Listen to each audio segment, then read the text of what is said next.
ఈరోజు ఒక scholarship details discuss చేద్దాము which is IDFC first bank MBA scholarship 2026-28.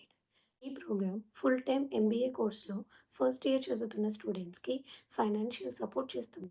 ఈ ప్రోగ్రామ్ని ఐడిఎఫ్సి ఫస్ట్ బ్యాంక్ వాళ్ళు ఇనిషియేట్ చేశారు.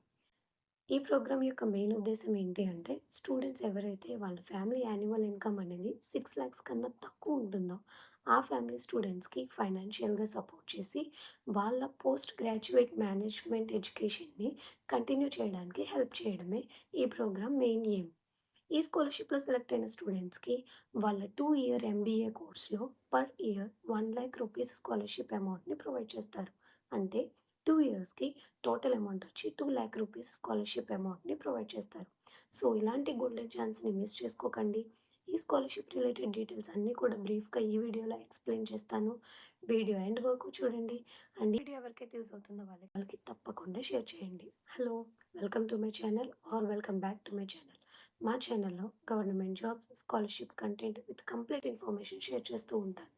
సో అప్డేట్స్ కోసం ఛానల్ని సబ్స్క్రైబ్ చేసుకోండి అండ్ నోటిఫికేషన్ డీటెయిల్స్కి వస్తే ఈ స్కాలర్షిప్కి అప్లై చేసుకోవడానికి లాస్ట్ డేట్ వచ్చి 8th July 2026 and eligibility criteria, important documents, scholarship amount, ఈ డీటెయిల్స్ అన్నీ కూడా డిస్కస్ చేద్దాము.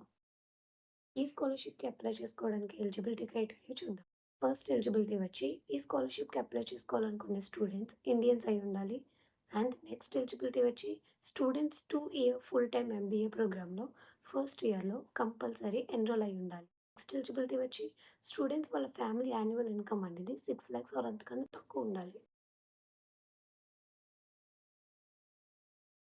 అండ్ నెక్స్ట్ ఎలిజిబిలిటీ వచ్చి స్టూడెంట్స్కి ఒక వ్యాలిడ్ మొబైల్ నెంబర్ ఉండాలి అండ్ ఆ నెంబర్ వాళ్ళ ఆధార్ కార్డ్కి లింక్ అయి ఉండాలి.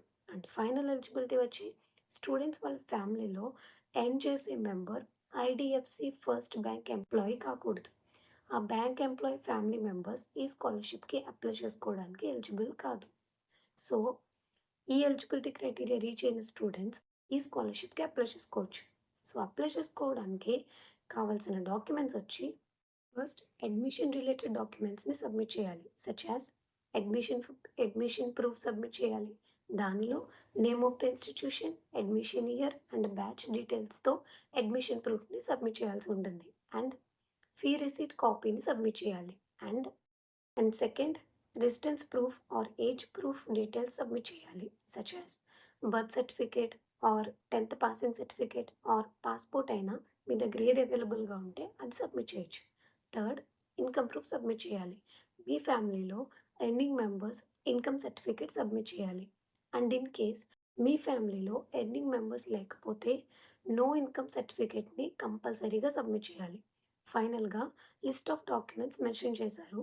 వాటిలో మీరు అప్లికేబుల్ అయితే సబ్మిట్ చేయండి. అవి ఏంటి అంటే disability certificate, sanctioned loan letter, death certificate if there is a death of the sole earning member of the immediate family.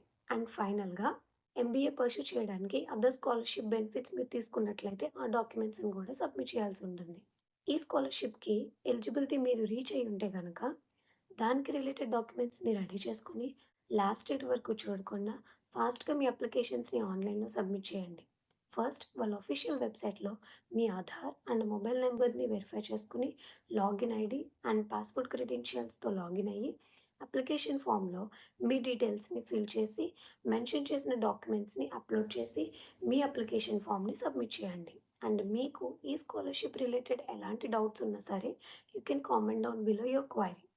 And for more such jobs and scholarship content, please subscribe to my channel. Thank you.